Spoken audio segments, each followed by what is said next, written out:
Shalom Bapak Ibu, saudara yang kasih Tuhan. Kita berjumpa kembali di tayangan Bina Iman. Hari ini kita akan belajar dari surat 2 Timotius pasal yang kedua ayat yang ke-16. 2 Timotius pasal yang kedua ayat yang ke-16. Saya bacakan buat kita. Firman Tuhan berkata, "Tetapi hindarilah omongan yang kosong dan yang tak suci, yang hanya menambah kefasikan." Saya ulangi. Tetapi hindarilah omongan yang kosong dan yang tak suci dan yang hanya menambah kefasikan. Bapak Ibu, tak bisa kita pungkiri dalam kehidupan kita sehari-hari, Bapak Ibu ya. Seringkali kita temui atau bahkan mungkin kita sendiri, kita punya kebiasaan, saudaraku, guyonan, saudaraku ya, yang kosong. Seringkali kita ngomong-ngomong yang tidak berguna, ngomong-ngomong yang tidak penting, Bapak Ibu ya. Bahkan gosip sana sini, Bapak Ibu ya, menjelekkan satu dengan yang lain. Dan kadang-kadang, saudaraku, orang bilang nyerempet ke hal-hal yang tidak baik, hal-hal yang tidak benar. Dan yang jadi permasalahan adalah, yang luar biasa adalah itu menjadi sebuah kebiasaan. Ya, bahkan orang dunia akan berkata itu hal yang lumrah, itu hal yang wajar sebagai sebuah selingan, sebagai sebuah guyonan, sebagai sebuah humor dalam kehidupan sehari-hari. Tapi Alkitab berkata, kalau kita baca di dalam Amsal pasal yang ke-18 ayat yang ke-21, firman Tuhan berkata, "Hidup dan mati dikuasai lidah. Siapa suka mengemakannya akan memakan buahnya." Bapak Ibu, tanpa kita sadari, Bapak Ibu, apa yang seringkali kita guyonkan, kita perkatakan, yang seringkali kita omongkan, Bapak Ibu, itu bisa berbuah dalam kehidupan kita. Bisa menjadi sesuatu yang tercipta dalam kehidupan kita. Karena Rasul Paulus berkata, "Aku percaya, sebab itu aku berkata-kata."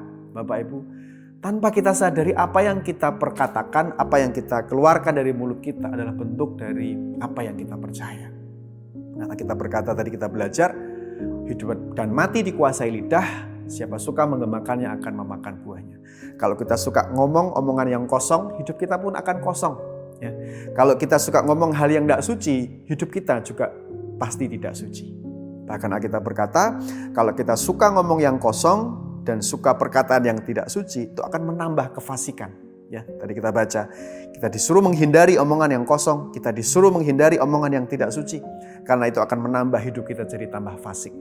Oleh sebab itu, saya mengajak kita semua, Bapak Ibu, mari bangun budaya perkataan yang memberkati. Bangun budaya perkataan yang membangun. Bangun budaya perkataan yang suci, bukan omong yang kosong. Perkatakan firman Tuhan. Sebab itu kita berkata, saudaraku ya, karena perkataan itu keluar dari hati dan dari pikiran kita. Firman Tuhan berkata, semua yang benar, semua yang sedap didengar, semua yang disebut kebajikan, pikirkanlah semuanya itu. Penuhi hati kita dengan kebenaran firman Tuhan.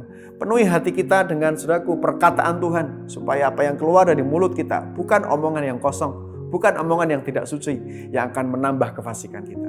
Tapi sebaliknya, biar pikiran kita dipenuhi dengan perkataan Tuhan, sehingga keluar dari mulut kita bukan perkataan yang kosong, tapi perkataan yang berbobot, perkataan yang memberkati, membangun, perkataan yang dipenuhi dengan kebenaran firman Tuhan. Dan Alkitab berkata, firman Tuhan itu menghidupkan. Biar perkataan yang keluar dari mulut kita adalah perkataan yang menambah kebaikan, menambah kekudusan, menambah kesucian, bukan menambah kefasikan. Bapak Ibu, ini pesan firman Tuhan yang kita boleh dengar hari ini, Bapak Ibu ya. Kita berkata, orang kalau tidak bersalah dalam perkataan, itu adalah orang yang sempurna.